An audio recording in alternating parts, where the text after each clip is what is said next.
মন্ত্রীদের আমার পিছু ঘোরা উচিত। I am sitting on gold mine, 1.3 trillion cubic metre. মন্ত্রীরা আমার পিছে পিছে ঘুরবে পার্থ ভাই। ভোলার মানুষের ঘুম ভাঙবে হেলিকপ্টারের আওয়াজে, বিলিয়নিয়ার আসবে ভোলাতে। আমি ভোলাকে তো সেভাবে চাই, Bhola must be the workshop of Bangladesh, Bhola must be the Tamil Nadu of India, Bhola must be the Suzhou of China, Bhola মানুষ the Selangor of Penang of Malaysia.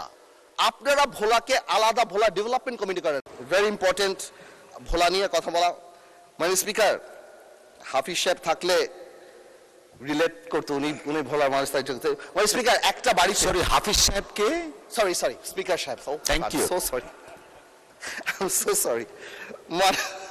আমি শিওর আপনি চিনেন ওনাকে, বাট আমার বলাটা ভুল হয়েছে।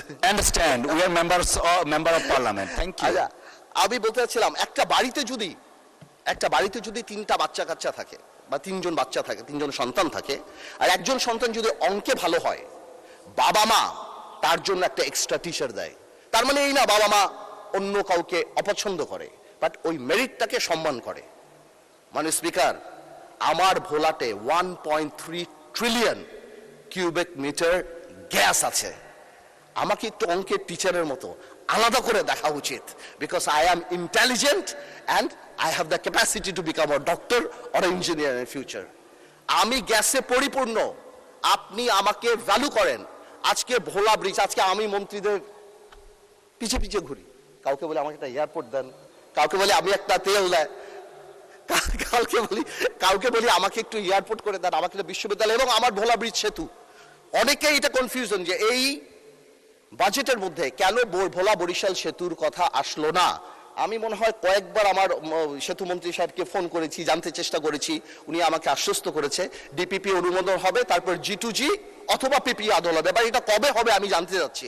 এয়ারপোর্ট আমি ভোলাবাসীর জন্য ঢাকা আসার জন্য চাচ্ছি না, বিকজ ওয়ান্স এই ইনফ্রাস্ট্রাকচার, যে নদী ভাঙানোর জন্য আমাদের রানী সাহেবের পিছে ঘুরি, মন্ত্রীদের আমার পিছে ঘোরা উচিত। I am sitting on gold mine, 1.3 trillion cubic metre. মন্ত্রীরা আমার পিছে পিছে ঘুরবে পার্থ ভাই। ভোলার মানুষের ঘুম ভাঙবে হেলিকপ্টারের আওয়াজে, বিলিয়নিয়ার আসবে ভোলাতে।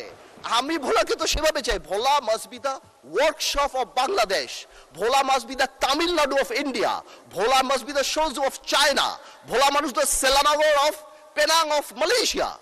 আপনারা ভোলাকে আলাদা ভোলা ডেভেলপমেন্ট কমিটি করেন। আমার হাসপাতালের জন্য ভোলার জন্য ঘুরতে হচ্ছে, আমার একটা এয়ারপোর্ট তো সম্ভবই না, আমার বলে দিচ্ছে টাকা পয়সা নাই, এয়ার স্ট্রিপ যদি। আমি কেন চাচ্ছি, যাতে একটা বিদেশি যখন ইনভেস্ট করতে আসে তখন সেই ইনফ্রাস্ট্রাকচারের কথা জিজ্ঞেস করে।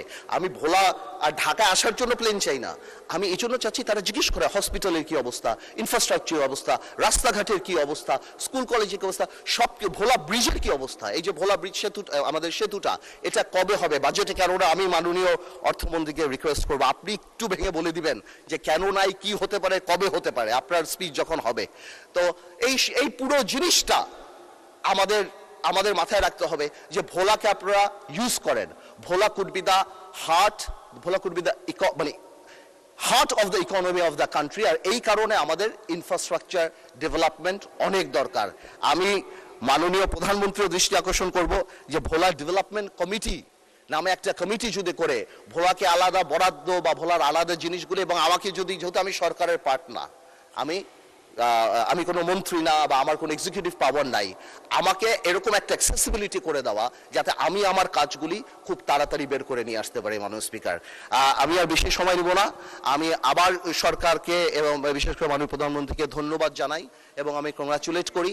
এবং আমরা দেশবাসী এবং আমরা সবাই বসে আছি যে এই চুক্তির ডিটেলসগুলি আমরা ইনশাল্লাহ কবে জানবো, যাতে করে আমরা ডিটেলস আলাপ করতে পারবো। আপনাদের সবাইকে ধন্যবাদ।